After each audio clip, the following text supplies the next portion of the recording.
What's on, ladies and gentlemen? My name's Ross, I like games, and today we are back with round 3. It says round 2, but I promise you it is round 3 from the Sealed Vault Tour over in Poland. On the left, we've got Mark Kevin Zontek with Chorzard Spawn of Ipsispace. And on the right, we've got Thomas Carollo playing M. Jeskowski, Pilot Z, Summit Nigo, Reinku. And yes, that is my second time having a go at that, and I still haven't got it right. So we start off then just playing an Igor. Look at the top 3 cards of your deck, put one in your hand, discard the other. Very lovely, kind of clever turn 1 play here, because you got 6 cards in hand. You're not going to draw at the end of your turn anyway. This gives him a 7th card in his hand to begin his next turn, and allows him to choose what that 7th card is to a certain degree. So, a really nice turn 1 play from Thomas there. Doing what he needs to be doing. And he's got Igor out, which, I mean, okay, like, it's a 2-power creature. It's not going to sit there for ages, ladies and gentlemen, but it's, you know, it's a 2-power creature. It can reap or something. Oh, this is our second Time Traveler deck in 3 rounds. Mark Kevin grabs himself a Time Traveler using Help from Future South. Help from Future South gives him an Amber just by virtue of playing it. He then, of course, gets to draw 2 cards and gain a 2nd Amber when he plays it. So, yeah, fair to assume he's going to be having a pretty good start to this particular game. It's going quite well. Okay, so he then plays a Pip. Not the most powerful creature we've got, honestly. Logos, I adore Logos. In Call of the Archons, Logos was an absolute powerhouse deck. It just doesn't seem as good, honestly, in Age of Ascension. Although it does look like it's going to be very good next time, in the next set in Worlds Collide. Now, having said that, we do actually see... Oh. So, archiving 2 random cards from his hand here. That's a fun one. Gains himself an Amber by doing so. That's cool. And then we see... Oh, a Poke. So he's actually gaining Amber quite fast here, ladies and gentlemen. He's really doing well at getting all the Amber down. Gets a Seismo Entangler down. He's got an action. Choose a house during your opponent's next turn. Those creatures or creatures from that house cannot be used to reap. And we're rolling along really quite nicely here. That's a very good shout. Now, he's actually not left himself on check, but he is not a million miles away there, ladies and gentlemen. So, yeah, that's a pretty gosh darn good start. That worked out extremely well. The other thing that's awkward is that these aren't English names, so even though Poke is has a very short name, it has a very long name because it's not the English name. We'll figure it out. Incidentally, that Eureka gained 3 Amber, 1 from the Amber bonus, 2 for getting it. It is an alpha card that makes you archive 2 random cards. And the judge is there just asking him, you know, don't put them under your Archon card. Put them over to the side. So we see Life for a Life here, sacrificing Bren the Fanatic. Oh, such a good play. Play Bren, give your opponent an Amber. Immediately play Life for a Life, get an Amber, sacrifice Bren the Fanatic, steal 3 Amber because Bren is destroyed, and you get the Amber. So essentially, you get 4 Amber there in one little sequence. That was beautiful. And he got a Lamindra down to pick up his board a little bit. That wasn't really the point, if I'm honest with you. The point of that was really that Life for a Life Bren the Fanatic play. That was awesome. Not unlike playing a Swindled. Although, technically you're only stealing 2 from your opponent. You're then gaining 1 from the common pool. And then another 1 for playing Life for a Life, and you get to do other stuff. So another Poke comes down, takes out the Pip, draws a card because destroyed with Poke. And then we see standardized testing, I believe, which took out all of the creatures. Destroys each creature with the highest and lowest power, but unfortunately that was everyone.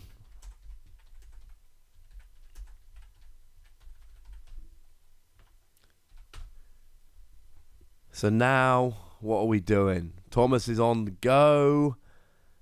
And no, see, he's having to draw his cards for the turn. Passing over to Mark Kevin. And Mark Kevin gives up the 6 amber, forges himself a key.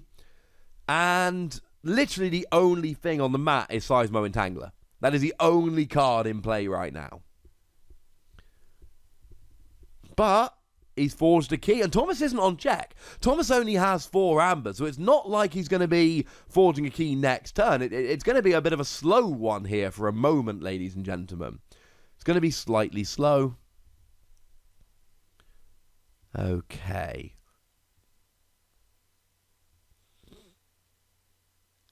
So now if we have a look, now he has got that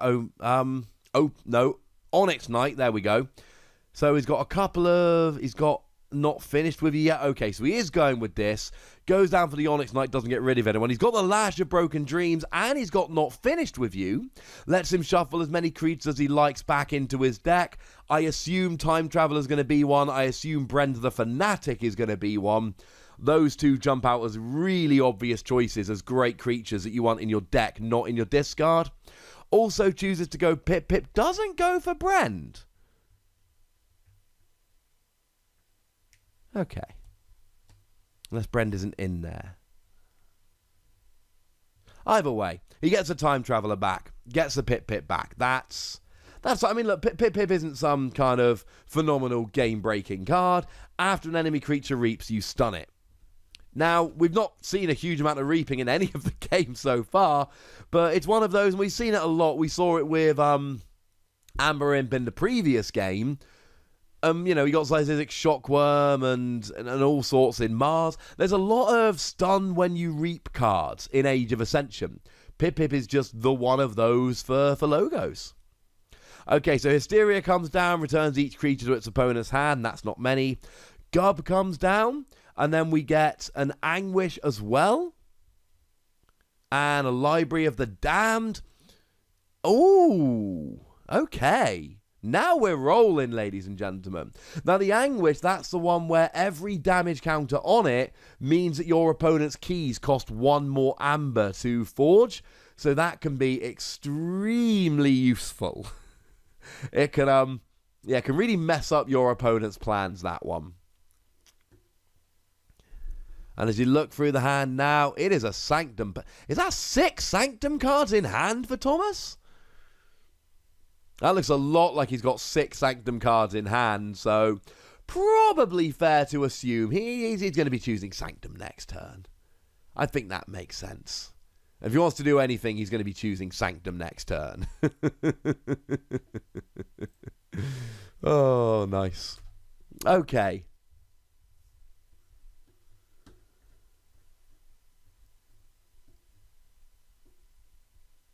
Now, he's also got a Life Word down there that you can sacrifice to stop your opponent playing keys next turn. And that is actually a legacy card. Life Word... No, I'm lying to you. It's not a legacy card. I could not find it a minute ago, but it's right there. I'm lying. I apologize. It's going to be more awkward of legacy cards. So, we did see, I believe that was a Banish come down to get rid of the Gub. We've got another cleared board entirely. Although we did have Onyx Knight down there as well, that does destroy each creature of an odd power, which would have got the Gub. Either way, that Gub's gone, ladies and gentlemen. That Gub's gone. So, we are now back over to Thomas, and he's got a Sanctum turn rolling. And really just playing a bunch of cards here, mostly for the Amber bonuses, though he does play, I want to say, a Smite. Nope. To ready his creature so that he can use it next turn, which is pretty good. And it deals 2 damage to the attack creature's neighbors. So, you know, go Smite. Not a bad little card at all. The creature is Board and Redeemed. It's got Elusive, and it's got an action which captures 2 amber. So, yeah, we like that. We like the capturing 2 amber. So, good job, Board and Redeemed. Good job. And Thomas here is in a really good position in terms of he's got 7 amber. He's got a couple captured. He's got a couple of decent decent artifacts down.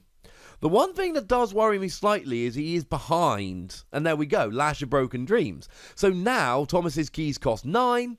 Oh, that was a small turn. But he got his amber back from Bordan. He stopped his opponent forging a key. Now, the thing about Lash of Broken Dreams, it increases the cost of your opponent forging a key by 3.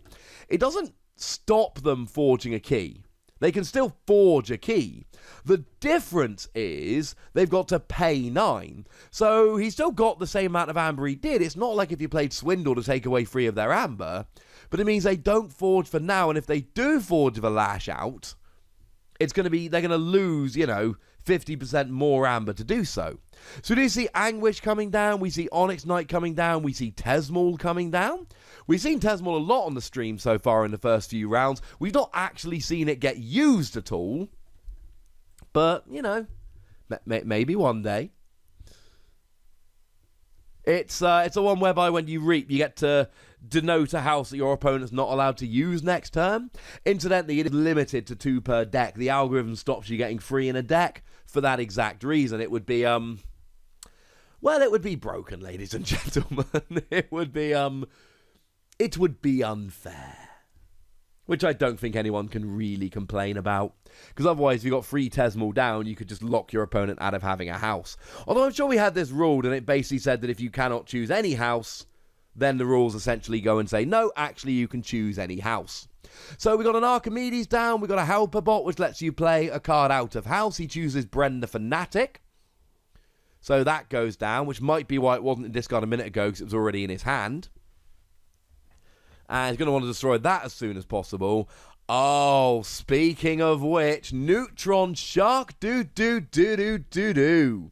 one of the most disruptive, weirdest cards in the game. Neutron Shark is, when you play, fight, or reap, you destroy an enemy creature or artifact and a friendly creature or artifact. Then you discard the top card of your deck. If it's not logos, you go again. It is So We Stop. That actually worked out perfectly. He got rid of Anguish that was threatening to make his keys cost more. Then he got rid of Brenda Fanatic to steal 3 amber and stop Thomas forging next turn. And essentially, he only sacrificed 1 creature that he was happy to do. And then he was able to stop. So we got rid of one of his opponent's creatures, the one he wanted, and then was done. Now, Tesmol is actually being used. Tesmol is actually reaping. Thomas is back up to check now. And there is a house that Mark Kevin is not allowed to choose next turn. One would assume it is probably logos, but no confirmation, unfortunately. We can't actually see his hand at the moment. He's hiding it from us. It'd be nice to know, because, then we could have more information about how hurt he was going to be by each particular house being banished. So, seems to be a little bit of a break in play here while we figure something out. I mean, Thomas needs to get some amber going at this stage. That should be his first port of call. Needs to get some amber going. Needs to get back into the game a little bit. His opponent's forced his first key and is on check. He needs to do something to make sure that he can essentially come back from it.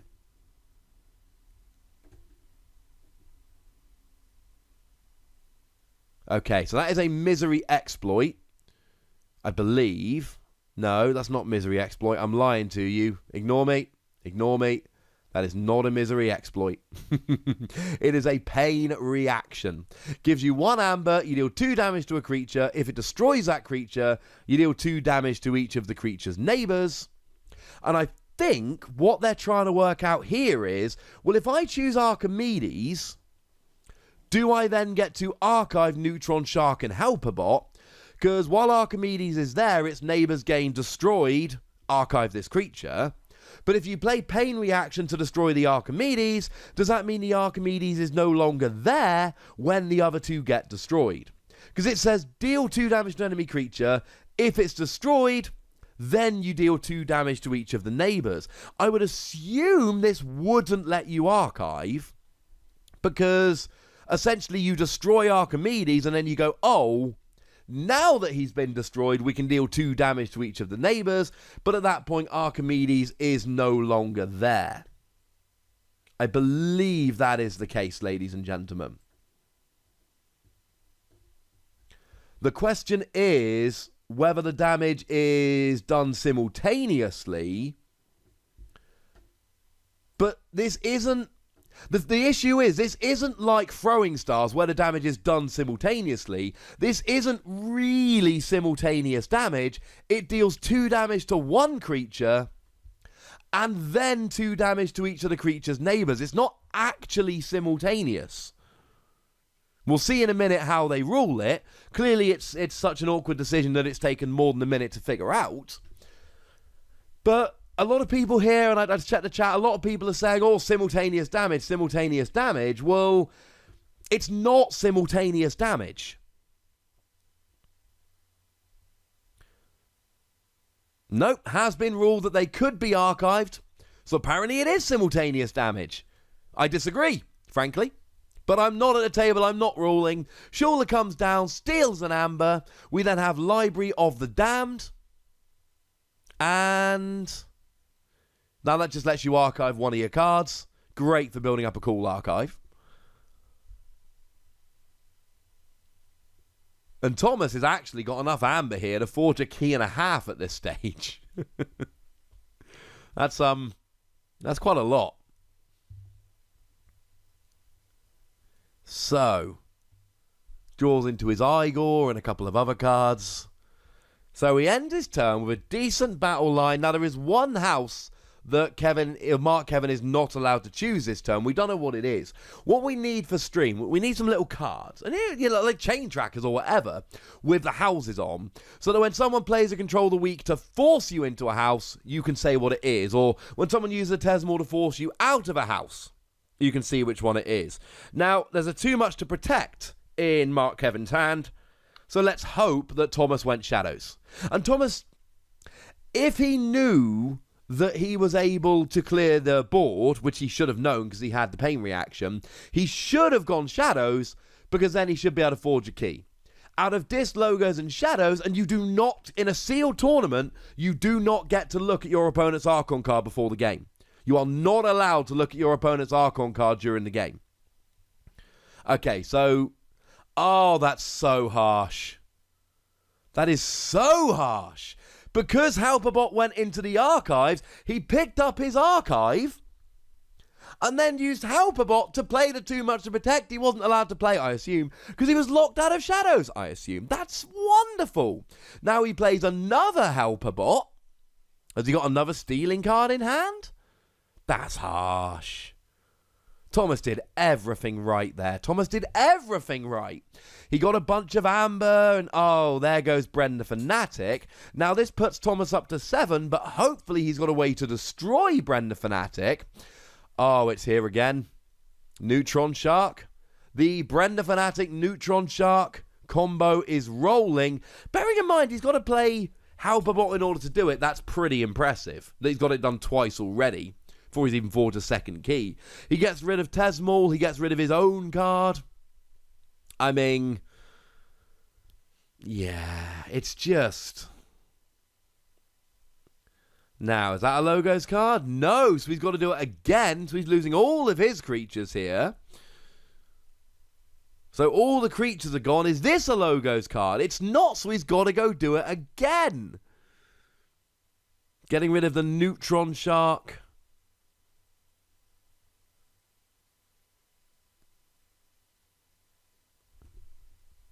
And one of his opponent's artifacts.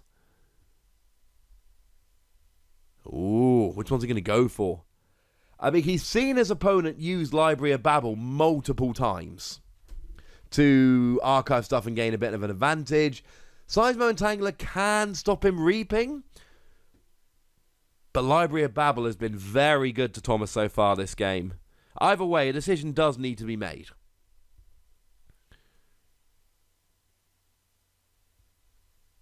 Oh, having a look at his opponent's discard.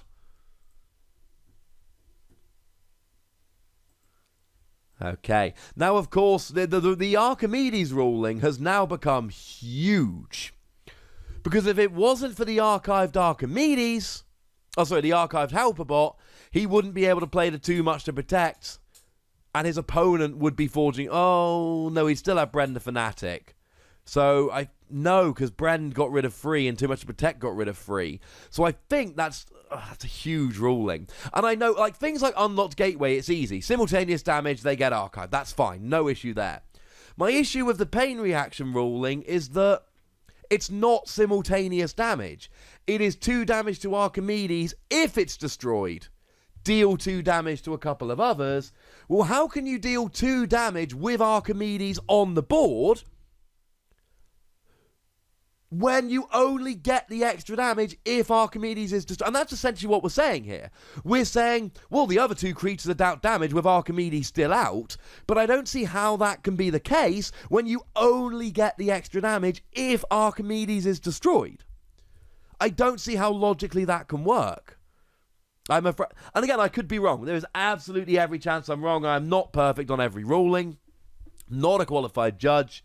It just seems extremely strange to me that you can have a situation where you only do extra damage because a particular creature is destroyed, and yet you get the benefit of that creature being on the board at the same time.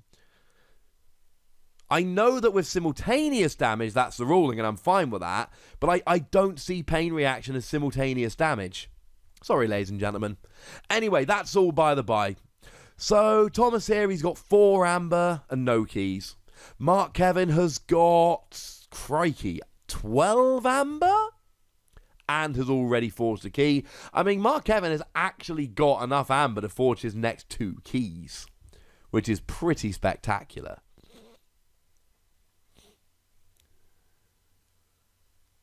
Now, Thomas just going for his discard pile here. I'm not entirely sure. Spending a long time doing so. He's got an Igor out on the field, just like at the beginning of the game. Though at least he does have not a Library of Babel, Library of the Damned down as well. Did I call that Library of Babel at some point? There's every chance. It is, of course, Library of the Damned. Library of Babel is the Logos artifact that lets you use it and draw a card. There we go.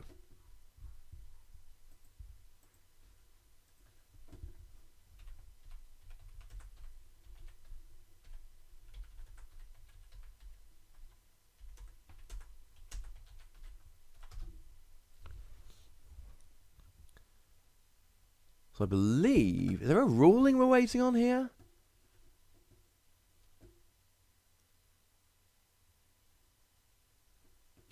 Oh. Now.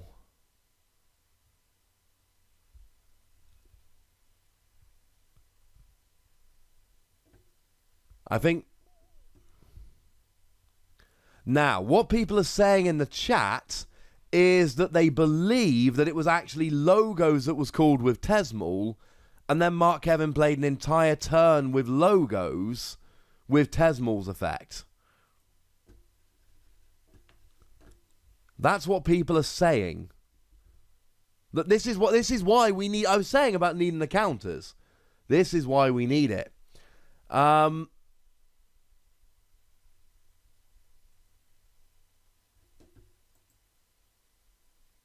Now, we did actually, weirdly enough, just yesterday, I showed you a video about the new floor rules. And one of the things that the floor rule says is essentially that if it's a really, what you should try and do is play on if it doesn't matter. If it does matter, you try and reverse it. If you can't reverse it, you essentially carry on from where you were, even though one player might have gained an advantage. Now, the only thing that seems to be going on in the chat, the only idea the chat seemed to have is that Logos was called by Tesmal, and then he played a whole turn with Logos. That's...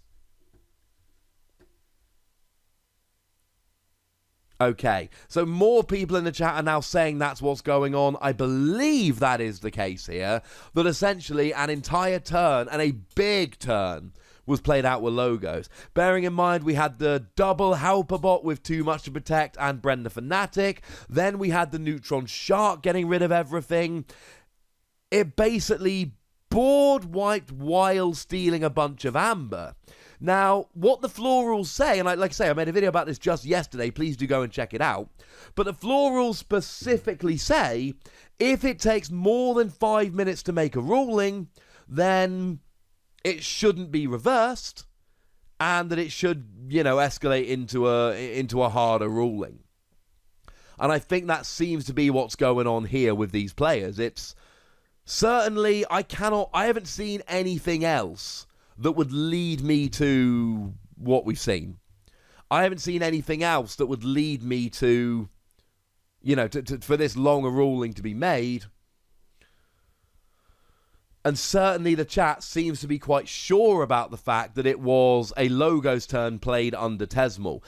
I said this when he used Tesmal, and I mean this sincerely. We legitimately need house counters, whereby if somebody if someone uses Control the Weak, Tesmal, Restringuntus, whatever it might be, that we have a marker there.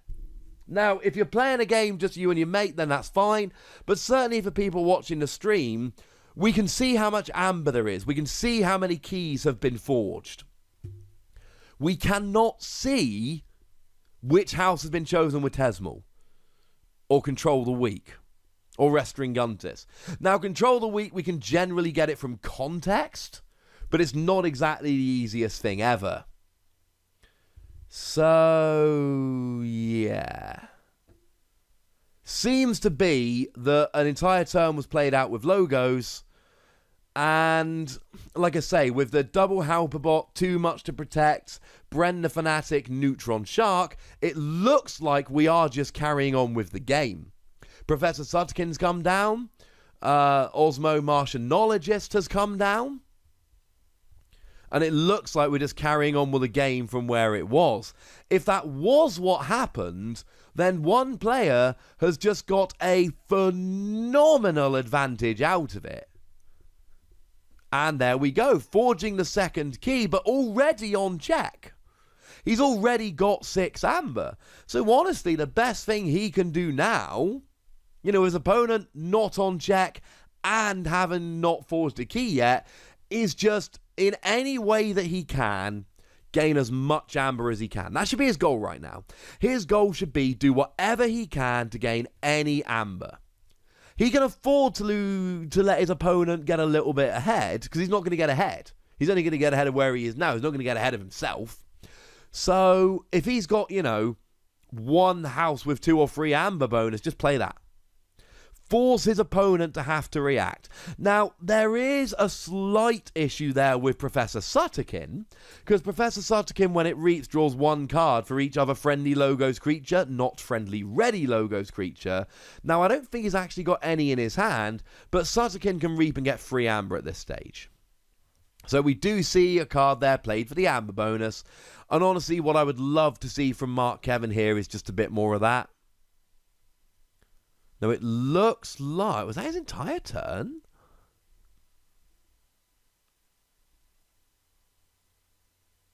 That might have been his entire turn, ladies and gentlemen. Or is he looking at his archive? Looking at his archive. Okay. So now we see another card played for another amber bonus. Now he's up to 8. Passes a turn. And looking at his opponent's hand, I'm not seeing much, ladies and gentlemen. I'm not seeing much at all. He's got a bunch of Sanctum. There's nothing on the board that's going to help him. Sutterkin's great for drawing. The Martianologist is great for helping or hurting Mars, but I'm not seeing much of what he can do unless... Now, that's an Abe on the Armor Smith, and that's an Abe on the Armor Smith. They're not helping. He's got a Vault Keeper. I think he's actually got a Vault Keeper. Yes, all right. If your opponent has 7 or more amber, capture all but 5 of it. Okay. So that, I could not see that in his hand, but when he started playing down the creatures rather than conceding, yeah. That's pretty gosh darn good. The ruling was that pain reaction, there was an Archimedes and a creature either side. Pain reaction does 2 damage to a creature. If it destroys them, you deal 2 damage to each creature either side. And he did the damage to Archimedes, and the question was whether you could archive. The ruling was that you could. My ruling is that you only get the extra damage if Archimedes is destroyed. So how can you possibly use Archimedes if you only get the extra damage if he's no longer there? Either way, that was used. Plus, apparently, and I do not have confirmation of this, but apparently Mark Kevin played an entire Logos turn while Tesmal should have locked him out of Logos. Those two things together have really been instrumental. So he's playing Poltergeist to use Library of the Damned and then destroy it. Gets himself an amber. So he's back up to check, but it's not amazing. Now, he is going to have to archive a card here. Unfortunately, we do not see which card it was. We do see Gub coming down. Lash of Broken Dreams gets used just to stop Thomas forging a key. And once again, right, Mark Kevin's sitting there. He's got 2 keys. And he's on check. And his opponent isn't even going to forge his first key right now. I don't like this from Thomas's point of view. Now Sutterkin draws him some cards, which is nice. But I still don't. Yeah, that is it. Thomas concedes. Mark Kevin takes the victory. Even though Thomas finally put up a really good battle line at the end, he didn't even forge a single key before Mark Kevin got to his third. So there we go, ladies and gentlemen. That is it. That is the end of the game. Congratulations to Mark Kevin. Commiserations to Thomas. And that is round 3. The round of rulings. Oh, there we go, ladies and gentlemen. So, at this stage, I would like to wish all the people on YouTube, so, usual deal, comment, like, subscribe, follow me on Twitter @TheWossy. Look after yourselves till next time. Bye.